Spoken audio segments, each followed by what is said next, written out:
अभी मैं आपसे ये कह रहा हूं कि मैंने अब तक आपको ये बताया है कि जब कभी सेंटेंस में आप लिखते हो ना, पास्ट इंडेफिनिट को लिख लेते हो। पास्ट इंडेफिनिट बच्चों मैंने कहा था सिंगल इवेंट बताएगा, फिर मैंने आपको कहा था पास्ट परफेक्ट। अच्छा, एक चीज मैं नहीं बताने जा रहा हूं, देखो पास्ट परफेक्ट को लिखा जाए और कभी भी फ्यूचर परफेक्ट को लिखा जाए, हमारे यहाँ क्या है ना कि बच्चा रटना चाहता है, रटो मत। ये जो पास्ट परफेक्ट है और जो फ्यूचर परफेक्ट है, और ये भी कंप्लीशन है, और ये भी कंप्लीशन है, लेकिन ये जो पास्ट इंडेफिनिट और फ्यूचर परफेक्ट है ये रिलेटिव कंप्लीशन है। मतलब इसको तुम तब तक नहीं समझ पाओगे जब तक तुम्हारे पास कोई ना कोई रिलेशन नहीं दिया जाएगा। ये रिलेटिव कंप्लीशन, ये सारी बातें मैं आपको पिछली क्लासेस में बता चुका हूं। अब आज की क्लास में हम लोग जो बात करने वाले हैं वो बात करने वाले हैं आखिर फिर प्रेजेंट परफेक्ट क्या है। ये बच गया था हम लोगों से डिस्कस करने को। अच्छा, इसको पहले डिस्कस कर देते तो आप शायद सीख भी ना पाते। तो कहीं ना कहीं ये चार कड़ी हमारे दिमाग में फीड हो गई। भाई पहली कड़ी कौन सी फीड हुई हमारे दिमाग में, आज एक बार काउंट कर लो कि पास्ट इंडेफिनिट क्या है, इसका ग्राफ मैंने आपको बताया था। पास्ट परफेक्ट क्या है, इसका भी ग्राफ मैंने आपको सिखा दिया था। फ्यूचर परफेक्ट क्या है, इसका भी ग्राफ मैंने आपको सिखा दिया था। लेकिन अब मेरे भाई एक बात आप समझना, ये तो रिलेटिव कंप्लीशन है, अब प्रेजेंट परफेक्ट क्या चीज है, ये क्या चीज है, इसके बारे में थोड़ा सा हम लोग बात करेंगे। तो आइए मैं आपके सामने सबसे पहले एक सेंटेंस लिखता हूं। मैंने आपके सामने एक प्यारा सा सेंटेंस लिखा, एग्जाम्पल सेंटेंस है, सीखने के लिए हम लोग लिख रहे हैं। जैसे मैंने कहा कि he did not come here yet। मैंने एक सेंटेंस आपके सामने लिख दिया।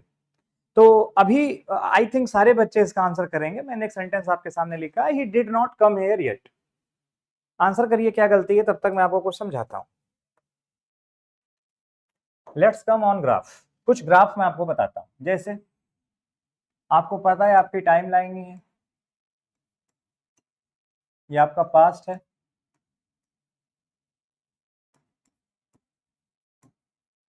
प्रेजेंट है, फ्यूचर। ठीक है, ये मतलब एक हम लोगों ने मान लिया है, ये हम लोगों का एक टाइम लाइन हो गई। ठीक है, ये भी हो गई। एक और मान लेते हैं हम लोग, एक ये भी हो गई। एक और मान लो, एक ये भी हो गई।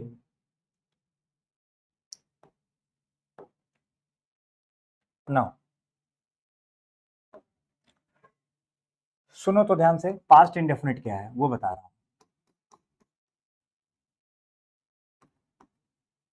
पास्ट इंडेफिनिट के बारे में कहा था कोई इवेंट इस जगह पर हुआ, सिंगल इवेंट है, वो पास्ट इंडेफिनिट है। उसका प्रेजेंट से कुछ लेना देना नहीं है, रेफरेंस उसको कोई नहीं दिया गया है। एक बात। दूसरा, कोई इवेंट यहां पर हुआ, that is called past indefinite. लेकिन कोई इवेंट इसके भी पहले हुआ, यानी हम पास्ट से ही कहां आ गए, जंप करके हम पास्ट से ही पास्ट में आ गए। अब इस बात को बहुत गौर से सुनना, इसको कहा गया था पास्ट परफेक्ट। पिछली क्लास में मैं आपको पढ़ा चुका हूं, इसको कहेंगे पास्ट परफेक्ट। फिर दोहरा रहा हूं अपनी बात को, फिर से समझ लो। यहां पर ध्यान से देखोगे तो बैकवर्ड टू प्रेजेंट है, हम प्रेजेंट से पीछे जा रहे थे। लेकिन यहां पर देखोगे तो बैकवर्ड टू पास्ट है, हम पास्ट से पीछे जा रहे थे। एक बात। दूसरी बात ये, जब हम प्रेजेंट से पास्ट में जाते हैं तो उसको हम लोग एगो कहते हैं ग्रामर में। ग्राफ नहीं पता होगा तो एगो बिफोर का अंतर भी नहीं पता होगा, क्वेश्चन भी नहीं कर पाओगे, ढक्कन बन के उड़ोगे। प्रेजेंट से जब पास्ट में जाओगे तो उसको एगो कहते हैं। और जब कभी भी प्रेजेंट से पास्ट में ना जा करके पास्ट से ही पास्ट में जाओगे, देखो तो, पास्ट से ही पास्ट में जाओगे तो उसको हम लोग सेंटेंस में बिफोर कहते हैं। ठीक। फ्यूचर परफेक्ट क्या था, फ्यूचर परफेक्ट में क्या था, प्रेजेंट का रेफरेंस ले लिया और किसी चीज की कंप्लीशन हम कब करा रहे हैं, किसी चीज की कंप्लीशन हम करा रहे हैं कि भैया ऐसा है, उस चीज की कंप्लीशन हम आपसे दे रहे हैं कि वो चीज हमारी किसी सर्टेन टाइम तक जाकर के कंप्लीट हो जाएगी। अच्छा, उसका रेफरेंस कहाँ से लेंगे, उसका रेफरेंस लेंगे प्रेजेंट से। उसको हम लोगों ने नाम किसका दिया था, उसको हम लोगों ने नाम दिया था फ्यूचर परफेक्ट का। वो फ्यूचर परफेक्ट है। प्रेजेंट पर past perfect, future perfect relative completion है, बिना दो रेफरेंस के हो ही नहीं सकता। इतनी बात तो पक्का समझ में आ चुकी है। लेकिन अब ये समझना है कि पास्ट इंडेफिनिट के अलावा अब ये प्रेजेंट परफेक्ट क्या है। तो प्रेजेंट परफेक्ट जानते हो क्या है? कोई एक्शन हुआ तो पास्ट में, लेकिन वैलिड वो प्रेजेंट तक है। ये तो इस एक्शन को क्या कहा जाएगा? हुआ वो पास्ट में, बट वो वैलिड कब तक है? प्रेजेंट तक। यानी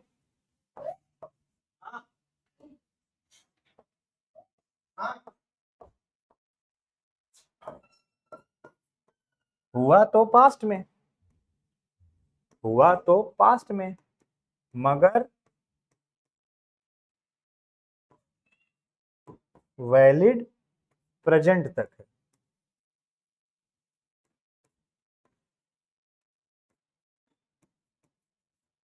इस पॉइंट को बहुत डिटेल में समझिएगा मेरे भाई, कि कोई एक्शन हुआ कब? कोई भी एक्शन हमारा ऐसा एक्शन जो हुआ तो पास्ट में, लेकिन वैलिड कब तक है? वैलिड वो प्रेजेंट तक है। अच्छा, हुआ कब? बोले हुआ तो पास्ट में। यानी जब कभी भी प्रेजेंट परफेक्ट को लिखा जाएगा, मैंने क्या कहा उस बात को समझना, यानी जब कभी भी आपके सामने प्रेजेंट परफेक्ट को लिखा जाएगा तो उसमें पास्ट और प्रेजेंट दोनों मिला रहेगा। यानी अगर कभी भी आपके सामने प्रेजेंट परफेक्ट को लिखा जाए तो प्रेजेंट परफेक्ट का मतलब चुका, चुकी, चुके ना समझ करके आप प्रेजेंट परफेक्ट का मतलब क्या समझेंगे? प्रेजेंट परफेक्ट का हम मतलब समझेंगे कि प्रेजेंट परफेक्ट जो है वो पास्ट और प्रेजेंट का मिला जुला रूप है। सबसे पहले मेरे भाई बताओ, यहां तक कॉन्सेप्ट की क्लैरिटी आई या नहीं आई?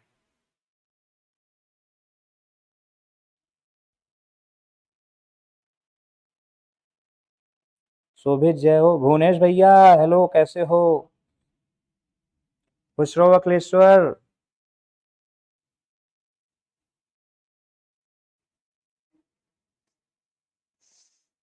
ये ग्राफ इंपॉर्टेंट थे। जब ये क्लियर हो गए तो आ जाओ इस पर। He did not come yet. अब येट का मतलब क्या होता है आपको पता है? येट क्या होता है? येट क्या होता है? येट का मतलब होता है टिल नाउ।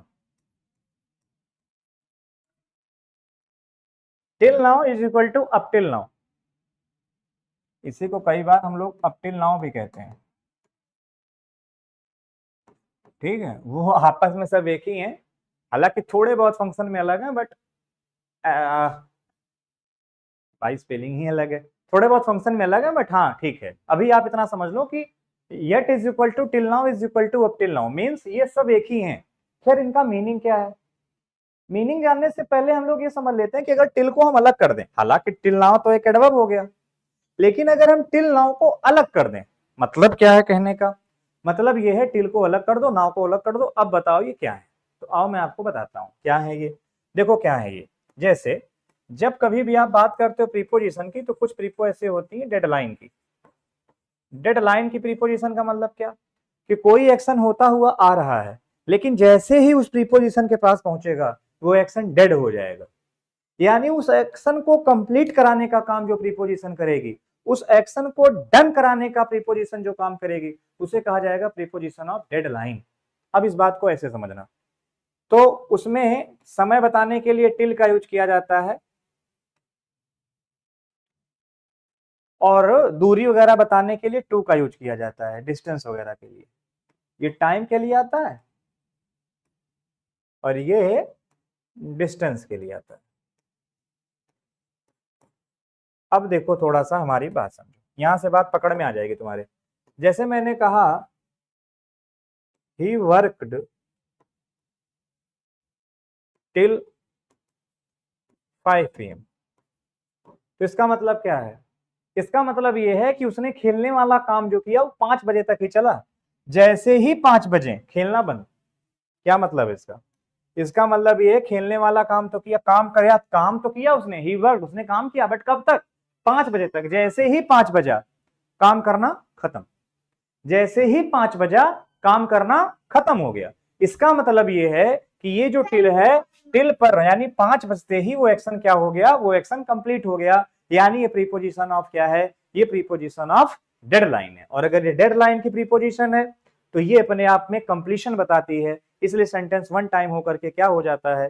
सेंटेंस पास्ट माना जाता है। अब इधर आ जाए हम, अब जब इधर आ गए हम तो हमने लिखा डिस्टेंस, डिस्टेंस के लिए यूज करते हैं, तो आ जाओ डिस्टेंस के लिए बच्चों समझते हैं। जैसे मैंने कहा ही वेंट टू कानपुर, तो इसका मतलब ये कि चलना उसने चाहे जहां से शुरू किया हो, लेकिन जो उसका डेस्टिनेशन था वो क्या था, उसका डेस्टिनेशन बच्चे कानपुर था। डेस्टिनेशन क्या था बच्चे, डेस्टिनेशन उसका कानपुर था। यानी जाने वाला जो एक्शन है वो रीच में कन्वर्ट हो गया, कब, जब टू वाला आ गया यहां पर। टिल वाला आया तो एक्शन कंप्लीट हो गया, टू वाला आया तो डिस्टेंस कंप्लीट हो गई। यानी ये एक्शन को डेड करते हैं, इसीलिए इसका नाम दे दिया गया डेड लाइन की प्रीपोजिशन है, और डेड लाइन की प्रीपोजिशन टिल और टू दोनों है। इतनी बात अगर आपको समझ में आ गई हो तो थोड़ा सा आप ये समझें कि अगर हम येट के बारे में बात करें, हम किसके बारे में बात करें बच्चों, एक मिनट प्यारे बच्चों, अगर हम थोड़ा सा आपके येट के बारे में बात करें,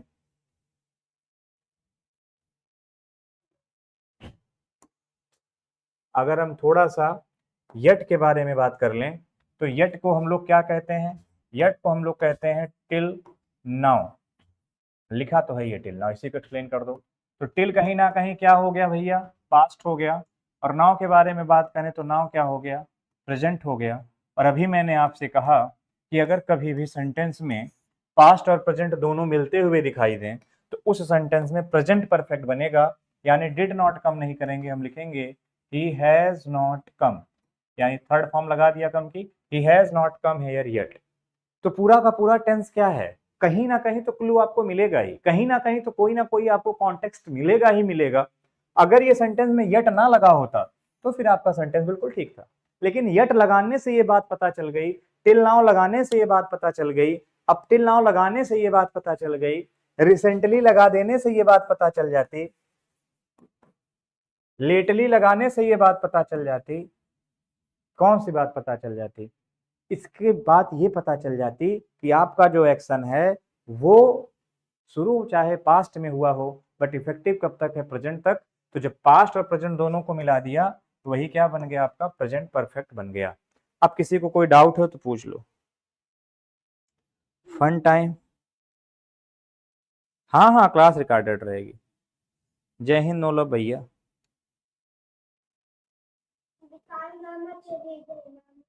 बेटा पता है,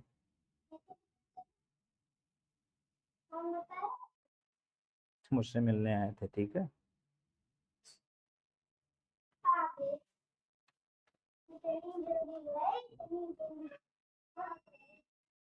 इसी कैटेगरी में आप सो फार को भी लिख सकते हो बेटा, ऑलरेडी को भी लिख सकते हो, ऑलरेडी भी फीलिंग देता है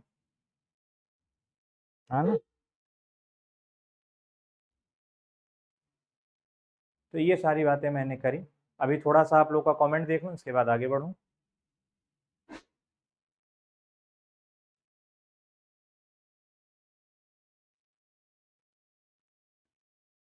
बहुत अच्छा फन टाइम।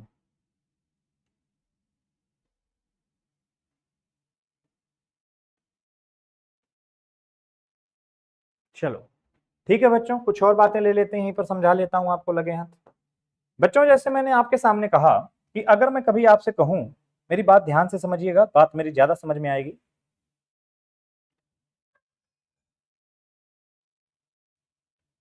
जैसे मैंने कभी आपसे कहा, जैसे मैंने कभी आपसे कहा कि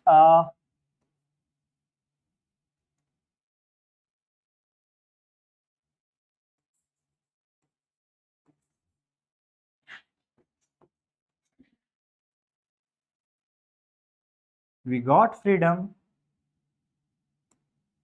और दूसरा मैं आपके सामने लिख रहा हूं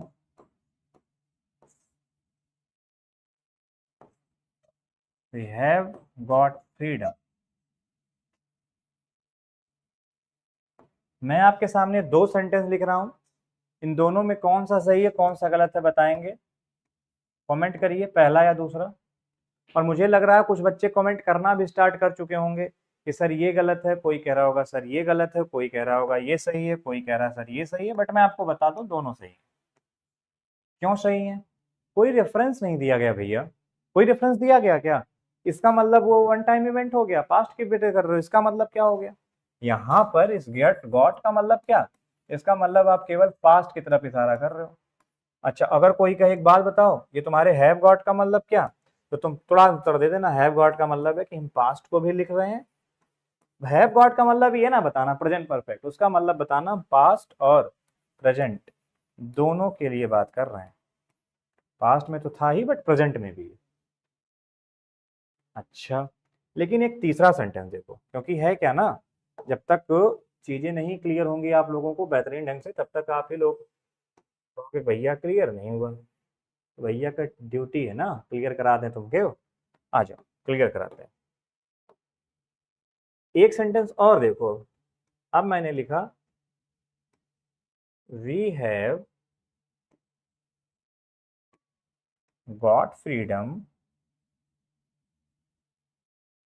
इन 1947। अब बताओ क्या क्या क्या गलती है यहाँ पर।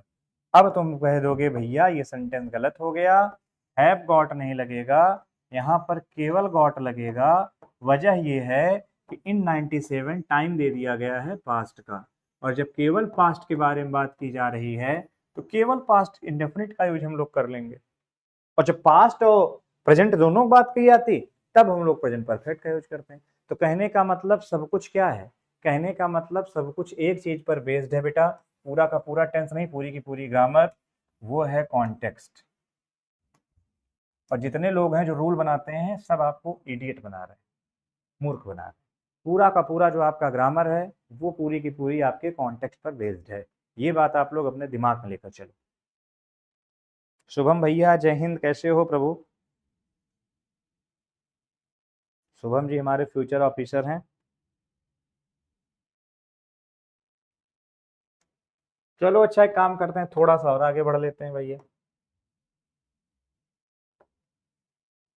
थोड़ा सा आगे बढ़ लेते हैं। अब कई बार बच्चों के मन में ये आ जाएगा कि ऐसा है कहीं पर हम लोग यट को देख लें, तो हम यही डिसाइड कर लेंगे यट को देखते ही कि जो यट है ये हमारे क्या होता है, सिंपल सी बात मैं आपको बताऊं, हम लोगों के यहाँ लोग तुरंत उसको याद करना चाहते हैं, मतलब उनको दिमाग ना लगाना पड़े, खट से उनको सारी चीजें याद हो जाएं। ये तो वो उनकी सोच है ना, फटाक से बस याद हो जाए कैसे भी करके। लेकिन ऐसा होता नहीं है, इतनी आसानी से चीजें अगर याद होने लगे तो फिर खूबसूरती नहीं है। चलो आ जाओ, देखो देखो देखो, अब सुनो। जब आप सेंटेंस में यट को लिखते हो ना, तो यट के बेसिकली तीन अलग अलग फंक्शन होते हैं। अब आप कहोगे वो कौन कौन से फंक्शन है। यट का बेटा एक फंक्शन होता है कि जब सेंटेंस में यट को हम लोग एडवर्ब की तरह इस्तेमाल करते हैं, और जब हम सेंटेंस में यट को एडवर्ब की तरह इस्तेमाल करते हैं तो यट का मतलब क्या होता है, यट का मतलब होता है टिल नाउ, का मतलब होता है टिल नाउ। दूसरा यट को सेंटेंस में हम लोग इस्तेमाल करते हैं एज अ कंजक्शन, और जब इसको हम कंजक्शन की तरह इस्तेमाल करते हैं तो इसका मीनिंग होता है बट, जो कि एक प्रकार से क्या करता है, चीजों को रिजल्ट को लेके कॉन्ट्राडिक्ट करता है। रिजल्ट को लेके कंट्राडिक्ट करने का मतलब जैसा रिजल्ट आना चाहिए उसके ठीक उल्टा आ गया, अपोजिट रिजल्ट के बारे में बात करता है। यानी ये क्या हो जाता है, ये हो जाता है हमारा एडवर्सेटिव, ये एडवर्सेटिव कंजक्शन हो जाता है। और एक यट काम करता है सेंटेंस में, जब इसको बी की फॉर्म के बाद रखते हैं तो ये एडजेक्टिव का काम करने लगता है। तो जब ये एडजेक्टिव का काम करता है तो उस समय इसका मीनिंग और अलग हो जाता है। इसका मतलब हो जाता है, जैसे आपने कभी सेंटेंस देखा होगा it is about to rain, है ना। आपने कभी सुना होगा कि आ, जब कभी वो लिखा जाता है कि it is about to rain, बरसात होने वाली है। वन टाइम कह रहे हैं शर्ट मस्त है भैया, हीरो फेल है। चलो मैं जो बता रहा हूँ बच्चों इस पर ध्यान देना, कि जब यट को हम लोग सेंटेंस में एडजेक्टिव की तरह इस्तेमाल करते हैं तो इसका मतलब क्या होता है, क्या इसका मतलब होता है, कोई बताएगा मुझे। कोई उत्तर नहीं है। जब यट को सेंटेंस में हम एडजेक्टिव बनाते हैं तो इसका क्या मतलब होता है।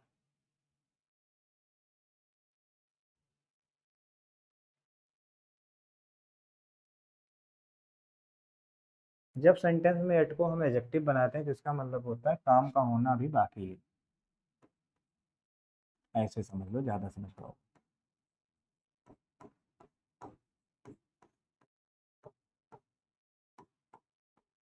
काम का होना अभी बाकी है मेरे दोस्त, ये मतलब होता है। अब कहोगे थोड़ा सा एग्जांपल दे दो, तो चलो पहला वाला एग्जांपल तो मैं आपको दे ही चुका हूँ एज एन एडवर्ब का। अब मैं एग्जांपल देता हूँ कंजक्शन के तौर पर। देखो जैसे मैंने कहा he is slow yet he won the race। भैया एक तरफ आप कह रहे हो कि स्लो है, तो अगर वो आदमी कोई स्लो है तो उसका रिजल्ट क्या आएगा आप बताओ। अगर कोई स्लो है तो रिजल्ट क्या आएगा, तो उसका रिजल्ट ये आएगा तो फेल हो जाएंगे। लेकिन कह रहा नहीं, फेल वो नहीं हुए, वो क्या हो गए, वो पास हो गए। तो बेसिकली ये रिजल्ट नहीं है, बेसिकली ये अपोजिट रिजल्ट है। तो हमने किसका यूज कर लिया, यट का, और यहाँ यट का मीनिंग क्या है, बट। तो जब यट को हम कंजक्शन की तरह यूज करते हैं तो ये अपोजिट रिजल्ट बताता है, और वहां उसका मीनिंग क्या होता है, बट होता है। ये आप सभी को पता है। दूसरा यट के बारे में बात की गई कि एडजेक्टिव का काम करता है, तो उसका भी एक एग्जांपल देख लो। जैसे मैंने कहा he is yet to come, तो he is yet to come का मतलब क्या, he is yet to come का मतलब ये हुआ कि यहाँ पे जो आपका यट लिखा गया है, अगर आप थोड़ा सा ध्यान दें बच्चों, अगर आप थोड़ा सा ध्यान दें थोड़े से छोटे से कॉन्सेप्ट को, तो एक चीज आप सीखने को पाएंगे कि जो यट है, ये इज का मतलब क्या, इज का मतलब बी की फॉर्म, बी की फॉर्म के बाद हमने यट को यूज किया है। और ये यट यहाँ पर क्या माना जाएगा, यट यहाँ पर माना जाएगा कि ये एडजेक्टिव है। और इस एडजेक्टिव का अपना एक मतलब है। इसका क्या मतलब है बच्चों, आ जाओ मैं बताता हूँ। इसका मतलब ये है, इसका मतलब ये है कि he is yet to come, it means उसका आना अभी बाकी है। यहाँ मीनिंग क्या निकल रहा है, इसका मीनिंग है यही कि उसका आना अभी बाकी है। शायद मुझे लगता है इतनी बात आप लोगों को समझ में आ गई होगी, है ना।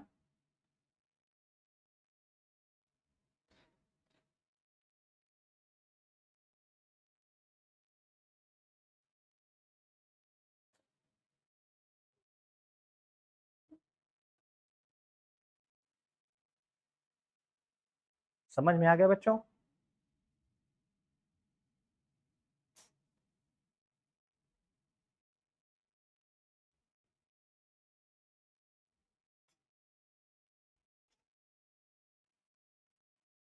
हाँ प्रखर हो जाए, सही। फन टाइम कह रहे हैं sir is teaching tense yet in the class.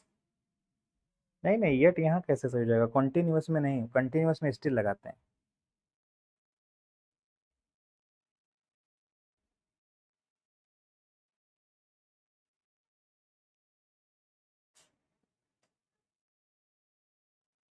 हाँ यट लगाओ, बट लगाओ, स्टिल लगाओ, तो कंजक्शन की बात हो गई। थोड़ा मैं और आप लोगों से कर लेता हूँ, कुछ क्वेश्चन के साथ हम लोग बात कर लेते हैं। अच्छा जैसे मैंने कहा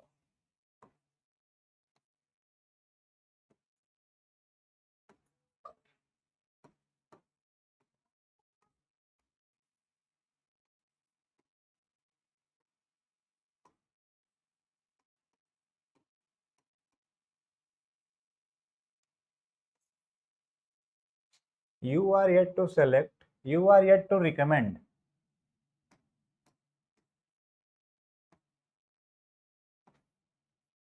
for ND, you are yet to recommend for ND, एक ये लिख लो, एक और लिख लो।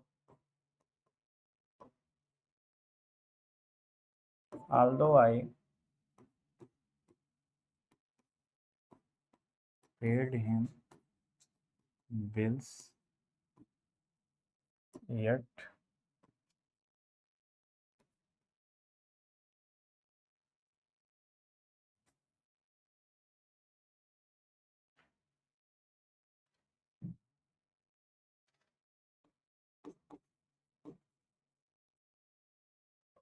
although I paid him the bills yet the clothes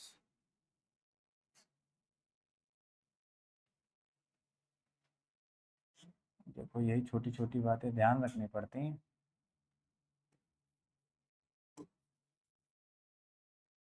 although I have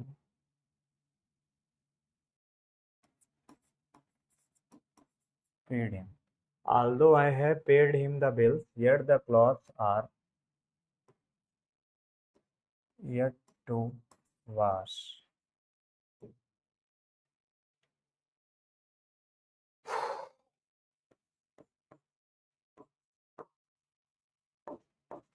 The books are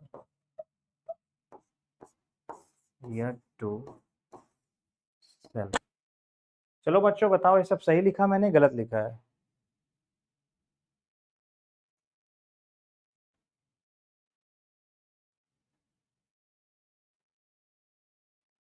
अंकुश सोनकर कह रहे हैं रिकमेंडेड।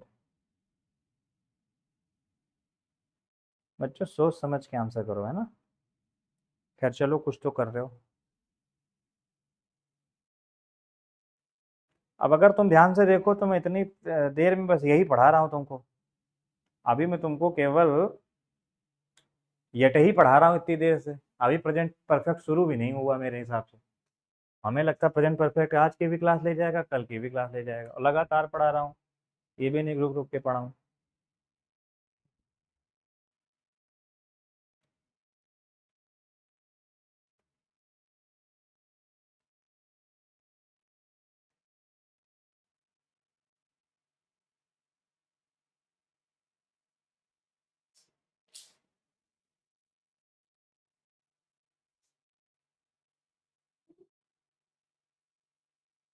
सब गलत है बच्चे। आ जाओ बताता हूँ क्यों गलत है। अगर तुम सेंटेंस को ध्यान से देखो तो जो मैंने सेंटेंस लिखा है ना, he is yet to come, तो इसका मतलब ये है आने वाला काम कौन करेगा? भाई ही तो आएगा। इसका मतलब डूअर दिया है। अगर मैं आपसे कह रहा हूं you are yet to dance, मतलब भैया सबने नाच लिया, तुम्हारा नाचना भी बाकी है। तो नाचने का काम कौन करेगा? यू करेगा। तो जब इसका डूअर दिया जाता है तब टू वी वन को एक्टिव में लिखा जाता है। बेसिकली होता क्या है, टू वी वन जो होता है वो एक्टिव होता है। एक्टिव का मतलब डूअर दिया रहेगा, और जब डूअर ना दिया हो तो टू बी के साथ वर्ब की कौन सी फॉर्म लगा दो? थर्ड फॉर्म लगा दो। तो टू बी के साथ जब थर्ड फॉर्म लगा दोगे तो इसका मतलब हो जाएगा ये पैसिव हो गया। पैसिव का मतलब क्या? Doer is not given, no doer, doer है ही नहीं, तो पैसिव बना देते हैं। अब अगर ये बात समझ में आ जाए तो इसको देखना, you are yet to recommend for NDA, तो एनडीए के लिए तुम रिकमेंड करोगे या तुम्हें रिकमेंड किया जाएगा? तो एनडीए के लिए तुम तो रिकमेंड करोगे नहीं, एनडीए के लिए तुम्हें रिकमेंड करना बाकी है। तुम लिखेंगे you are yet to be recommended.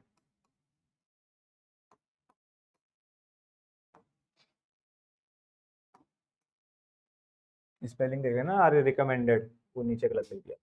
Although I have paid him the bills, भैया मैंने बिल पे कर रखा है। अब देखो यहाँ पर पास्ट भी आ गया, प्रेजेंट भी आ गया, इसीलिए आगे मैं क्या लिख पा रहा हूँ? आर लिख पा रहा हूँ। Although I have paid him the bills yet, अब ये वाला जो येट है ये किसका मीनिंग दे रहा है? बट का। इसलिए ये क्या हो गया? ये हो गया कंजक्शन, कंजक्शन हो गया। The clothes are yet to wash, कह रहा कपड़ों का धोना अभी बाकी है। तो क्या कपड़े खुद को धो लेंगे? अगर थोड़ी बुद्धि भगवान ने दी हो तो इतना पता होगा कपड़े खुद तो बल्टी में भिगोएंगे नहीं अपने आप को, और कहेंगे चलो हम लोग नहाते हैं फटाफट और धुल के सूखने चलते हैं। कपड़ों के पास इतनी अकल तो है नहीं, वो नॉन लिविंग है, तो वो पैसिव बनेगा। अगर वो पैसिव बनेगा तो टू वास्ट हटा दो भैया, यहाँ लिख दो क्या? टू बी वास्ट, यहाँ लिख दो टू बी वास्ट। तो the clothes are yet to be washed. अच्छा, the books are yet to sell, फिर वही बात, किताब में तो खुद को सेल करेंगी नहीं, फिर से गलत हो गया, यहाँ कर दो टू बी सोल्ड। तो ये छोटी छोटी बातें आपको हमेशा ध्यान रखनी चाहिए बच्चों। अगर आपको ध्यान नहीं तो फिर आप गलती कर रहे हो। किसी का कोई डाउट? तो सही वही भाई मैं लिखता नहीं हूँ, देखो छोटी सी बात है, सही वही मैं लिखता नहीं हूँ, सारी बातें एक तरफ, सही वही मैं लिखता नहीं।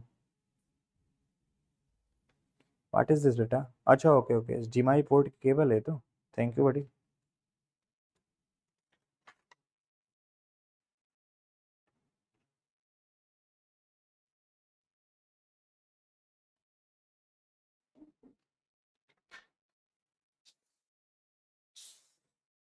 गौरव शुक्ला कह रहे हैं हैप्पी बर्थडे भैया, बस कल पार्टी दे देना। बेटा दे तो हम तुमको बहुत कुछ देंगे, लेकिन तुम ले ना पाओगे। Happy birthday again.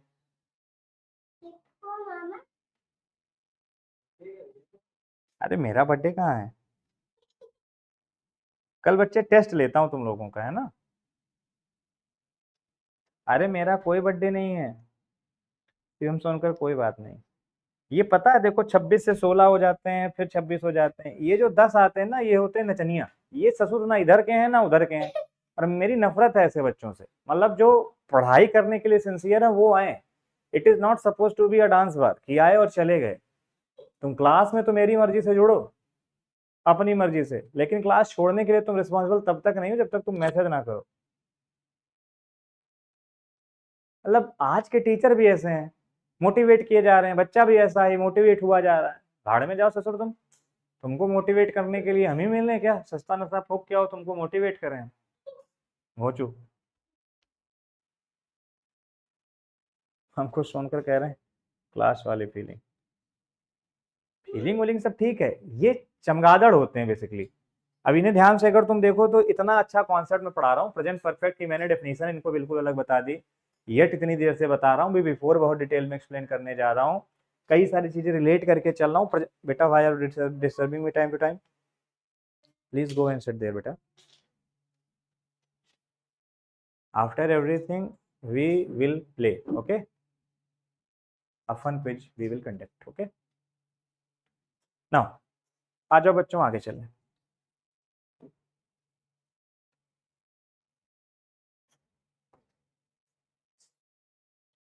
अब आ जाओ थोड़ा सा इधर।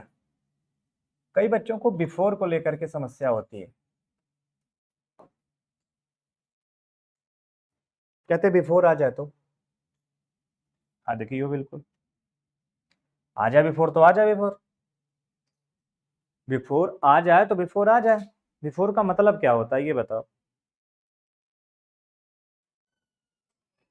बिफोर का मतलब क्या होता है? बिफोर का फंक्शन कितना होता है मालूम? एक नहीं बच्चों को, बस उनको बिफोर पढ़ना है।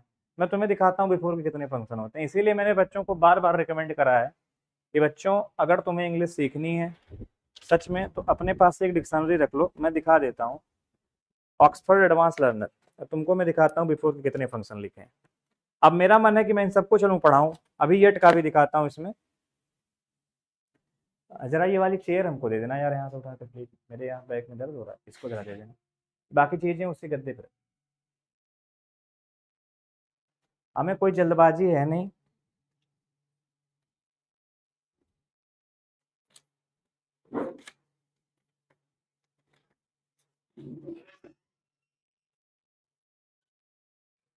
हाँ बस, हम दिखेंगे अभी, कुर्सी में नहीं दिखेंगे। हम दिख रहे हैं, हल्का सा मेरा दिख रहा है। ठीक है, कोई दिक्कत नहीं है। अच्छा, डब्लू के बाद वाई आता है। बेटा क्या कर रहे हो? W x. हाँ नहीं नहीं नहीं नहीं, नॉट रिक्वायर्ड। मैं आ रहा हूँ, बस ऊपर ही आ रहा हूँ। वाई। अब इन बच्चों को यट के बारे में थोड़ा सा इनको दिखाता हूँ। यट के बारे में क्या क्या लिखा है देखो। यट सबसे पहले एडवर्ब होता है, used in negative sentence and question to talk about something that has not happened but that you except to happen. ठीक है। सेकंड, थर्ड, सब इसके मीनिंग देखो दिए गए हैं ना।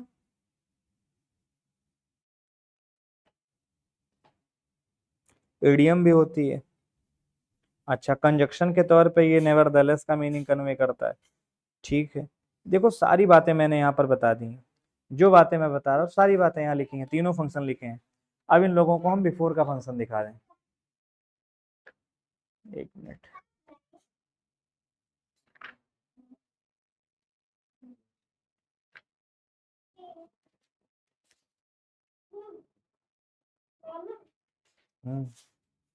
बिफोर प्रीपोजिशन होता है, ठीक है। ठीक बेटा।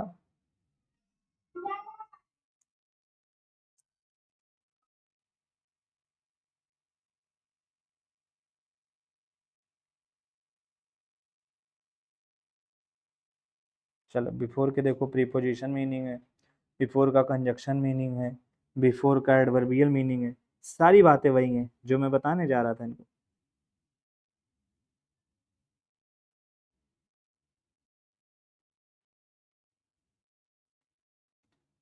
देखो, इसीलिए कहते हैं बच्चों ये डिक्शनरी अपने पास रख लो, ऑक्सफोर्ड एडवांस लर्नर, ठीक है।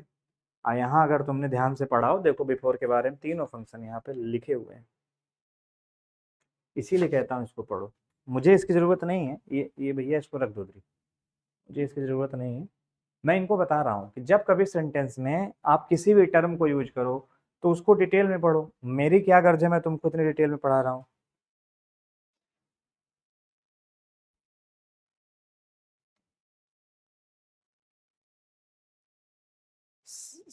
सिंस बिफोर द वार नहीं होता। हाँ,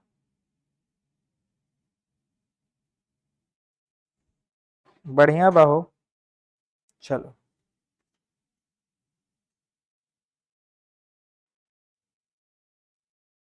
चलो देखो, अब थोड़ी बातें मेरी समझ लो। पहले जब कभी सेंटेंस में आप बिफोर को लिखते हो ना, तो एक चीज ध्यान रखा करो, बिफोर को आपने लिखा तो अब एक चीज ध्यान रखो, बिफोर के तीन मीनिंग है।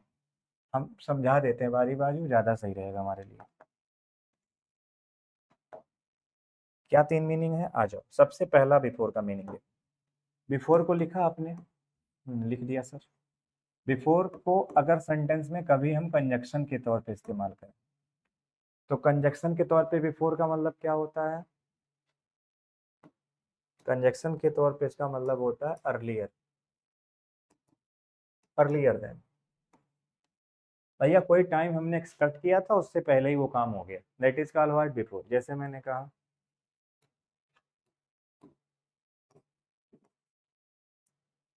ही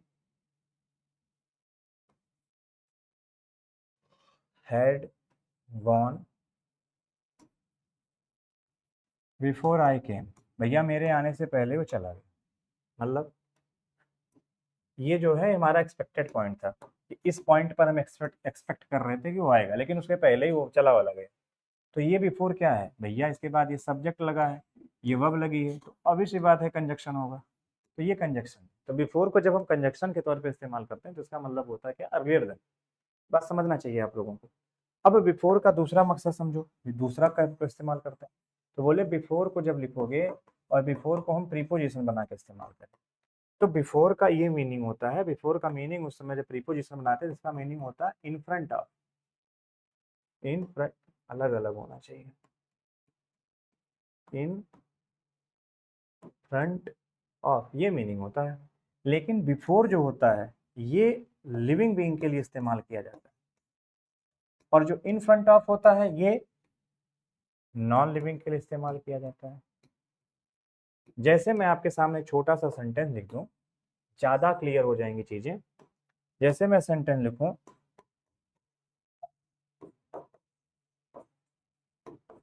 आई am teaching before Abhishek. I am teaching before Abhishek, इसका मतलब क्या, अभिषेक लिविंग है, मैं अभिषेक के सामने पढ़ा रहा हूँ। बट अगर मैं इसी बात को ऐसे लिखूं, कैमरा भी तो लगा है, मैं उसके सामने पढ़ा रहा हूँ, तो मैं लिखूंगा आई am teaching in front of camera.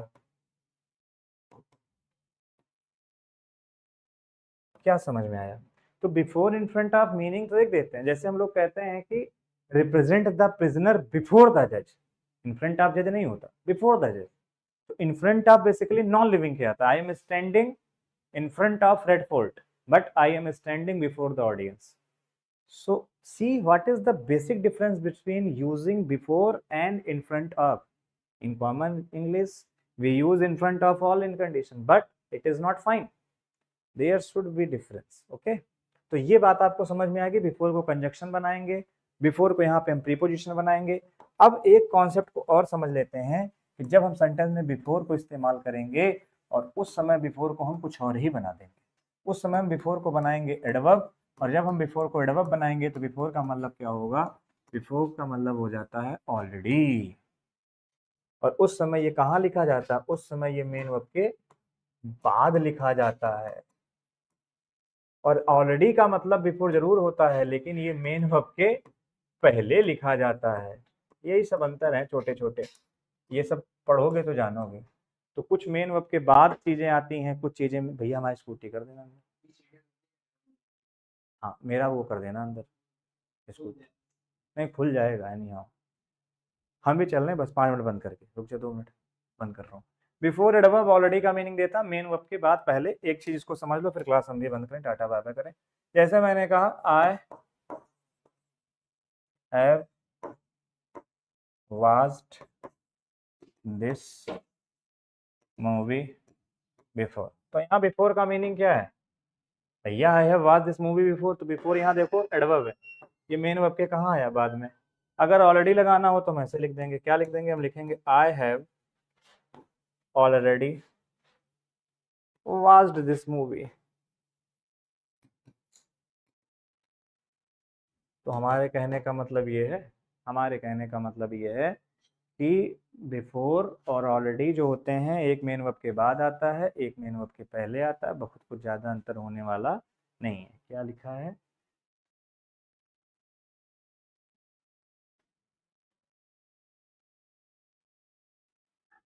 जय हिंद विजय, जय हिंद।